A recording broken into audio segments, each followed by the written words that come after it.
अस्सलाम वालेकुम boys and girls, this is Shahzeb Khwaja, your physics teacher.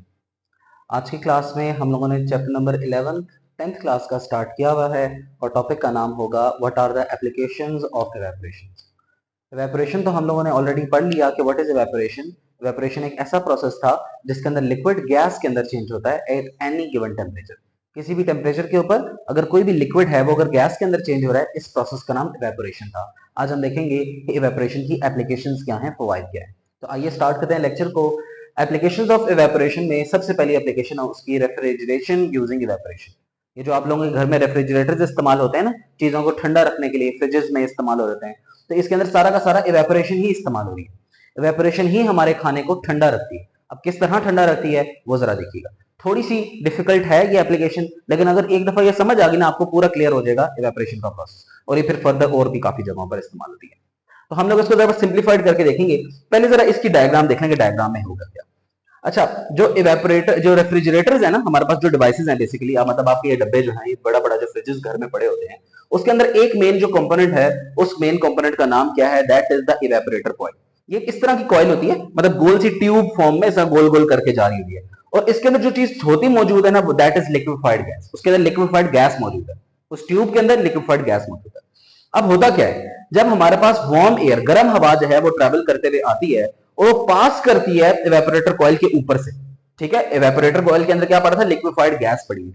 Liquefied gas, वो मैं अब थोड़ी सी डिटेल में आता हूं कि लिक्विफाइड गैस से मुराद क्या है। जब गर्म हवा इस लिक्विफाइड गैस के ऊपर से गुजरती है, तो जब आप किसी भी चीज को गर्म करेंगे, हॉट करेंगे, लिक्विड को हॉट करेंगे, तो लिक्विड किसके अंदर चेंज हो जाएगा, ऑब्वियसली गैस के अंदर चेंज हो जाएगा। तो यही है, गर्म हवा जब इस लिक्विफाइड गैस के ऊपर से गुजरेगी, लिक्विड के ऊपर से गुजरेगी, तो ये वाली जो लिक्विफाइड गैस है वो इवेपोरेट करती है, और ये देखिए इवेपोरेशन होना स्टार्ट होगी। अब जब इवेपोरेशन होगी ना, तो हमने ये पढ़ा हुआ है कि evaporation is a cooling process. आपको याद होगा ये पूरा टॉपिक मैंने पढ़ाया था, इवेपोरेशन कूलिंग प्रोसेस क्यों है। बिकॉज क्या होता है कि मॉलिक्यूल्स हैं हाई एनर्जी लेके खुद ऊपर उठ जाते हैं, पीछे लो एनर्जी मॉलिक्यूल्स रह जाते हैं, तो it is a cooling process. तो इसकी वजह से, क्योंकि गर्म हवा जब इसके ऊपर से ट्रेवल की, इवेपोरेशन हुई, और इवेपोरेशन की वजह से कूलिंग कॉज होती है। तो ये जो कूल हवा है ना, ये देखिए कूल एयर जो है वो सारे के सारे रेफ्रिजरेटर में घूमती है, और जो वार्म एयर है उसको हम लोग धक्का निकाल के रेफ्रिजरेटर से बाहर निकाल देते हैं। ये एक सिंप्लीफाइड, मतलब ये इतना सिंपल है नहीं ऑब्वियसली, लेकिन एक सिंप्लीफाइड उसकी एक्सप्लेनेशन है कि रेफ्रिजरेटर किस तरह काम कर रहा होता है। अब जरा देखिए कि इसकी डिटेल देख लेते हैं। The refrigerators use a coil called evaporation coil. ये एक इवेपोरेशन कॉइल का इस्तेमाल करें जिसके अंदर रेफ्रिजरेंट भरा हुआ है। इसके अंदर ये जो है ना, इसके जो अंदर जो गैस घूम रही है, जिसको लिक्विड गैस बोल रहे थे, उसको रेफ्रिजरेंट बोलते हैं। अच्छा, इधर जरा सुनिएगा। पुराने जमाने में ना ये रेफ्रिजरेंट जो इस कॉइल के अंदर इस्तेमाल हो रहे हैं ना, लिक्विफाइड गैस, वो रेफ्रिजरेंट उसको बोलते हैं। जो लिक्विफाइड गैस इस्तेमाल हो रही थी वो CFCs थी, क्लोरोफ्लोरोकार्बन। लेकिन बाद में हमें यह पता चला कि क्लोरोफ्लोरोकार्बन जो है वो इन्वायरमेंट के लिए बहुत ही ज्यादा हार्मफुल है। तो दैट्स वाई क्लोरोफ्लोरोकार्बन को खत्म करके हम लोगों ने डिफरेंट गैसेस पर, मीथेन गैस पे चले गए, हम लोग ऐसी गैसेस पे चले गए जो बहुत ज्यादा इन्वायरमेंट को पोल्यूट नहीं करती। ठीक है ना, तो इसके अंदर CFC गैसेस का इस्तेमाल नहीं करना। वाई, बिकॉज वो पोल्यूशन कॉज करती है। हम लोग डिफरेंट गैसेस का फिर इस्तेमाल करते हैं। ओके, तो रेफ्रिजरेंट कंटेन्स लिक्विफाइड गैस। अभी मैं आपको बता रहा था लिक्विफाइड गैस में पहले CFCs इस्तेमाल होती हैं, लेकिन आजकल जो है हम डिफरेंट मिक्सचर ऑफ गैसेस का इस्तेमाल करें जो एनवायरमेंट को एज सच पोल्यूट नहीं करेगा। अच्छा, liquefied gas that creates a cooling effect. हमें पता है कि ये जब रेफ्रिजरेंट के ऊपर से गुजरेगा वो कूलिंग इफेक्ट। अब क्या है एक्सप्लेनेशन, क्या है असल कहानी, यहां से स्टार्ट होती है। कहता है when the warm air comes in contact with the evaporation coil. जब ये वार्म एयर इस इवेपोरेशन कॉइल के ऊपर से गुजरेगी, the liquid inside the coil evaporates. जो भी इसके अंदर लिक्विड मौजूद है ना, लिक्विफाइड गैस मौजूद है, वो इवेपोरेट कर जाएगा। और इवेपोरेट्स क्या है, एक cooling process, causes cooling and changes into gas. Obviously जो हमारा गैस, वो लिक्विड इसके अंदर मौजूद है, वो गैस के अंदर चेंज हो जाएगा, और वो एक कूलिंग इफेक्ट कॉज करेगा। The warm gas is throne outside. जितनी भी गर्म हवा है उसको हम लोग बाहर फेंक देते हैं, और जो कूल एयर है वो हमारे रेफ्रिजरेटर के अंदर गुजरती रहती है। ये प्रोसेस कंटिन्यू करता है, और ये प्रोसेस कंटिन्यू करता रहता है, और हमारा फ्रिज जो है ठंडा का ठंडा रहता है। आई होप आपको ये समझ आई होगी। बड़ा डिटेल में मैंने आपको बताया कि क्या बात हुई है इसके अंदर, रेफ्रिजरेटर के अंदर। ठीक है ना। ओके जी, तो second application of evaporation is preservation of food. Preservation का मतलब होता है कि खाने की शेल्फ लाइफ को इंप्रूव कर देना, मतलब खाने की लाइफ को ज्यादा कर देना। जिस तरह हम लोगों ने फिरौन की हड्डियों को प्रिजर्व करके रखा है, ताकि फिरौन की हड्डियां जो है वो भूरा बन के जाया ना हो जाए। तो that is this process is called preservation, जिसमें उसकी लाइफ को एक्सीड कर देते हैं। तो खाने को भी हम लोग प्रिजर्व कर सकते हैं, खाने की शेल्फ लाइफ को भी इंप्रूव किया जा सकता है। कैसे हम लोग करते हैं वो जरा देखना है, उसमें एवेपोरेशन रोल अदा करती है। अब हमें ये प्रोसेस हम लोगों को पता है कि खाने के अंदर ज्यादातर मौजूद होता है पानी। अगर खाने के अंदर से पानी को निकाल देंगे ना, तो खाने के ऊपर बैक्टीरिया ग्रो नहीं कर सकेगा, और अगर खाने के ऊपर बैक्टीरिया ग्रो नहीं करेगा तो खाने की शेल्फ लाइफ इंप्रूव हो जाएगी, ज्यादा हो जाएगी। ठीक है, तो इस तरह इवेपोरेशन से हम लोग खाने की लाइफ को ज्यादा कर लेते हैं। फूड कंटेन्स वाटर इनसाइड, हमें पता है खाने के अंदर पानी मौजूद है। The water inside the food is evaporated, हम लोग करते क्या है कि खाने को ना सुखाया जाता है, ड्राइंग आउट प्रोसेस इसको बोलते हैं। जैसे खजूर को सुखा के छुहारा बना देते हैं हम लोग, तो इसको हम लोग फिर प्रिजर्वेशन बोलते हैं। खाने के अंदर से पानी निकाल दिया, खाना ड्राई आउट हो गया, this increases the shelf life of food, इससे खाने की शेल्फ लाइफ इंप्रूव हो जाती है।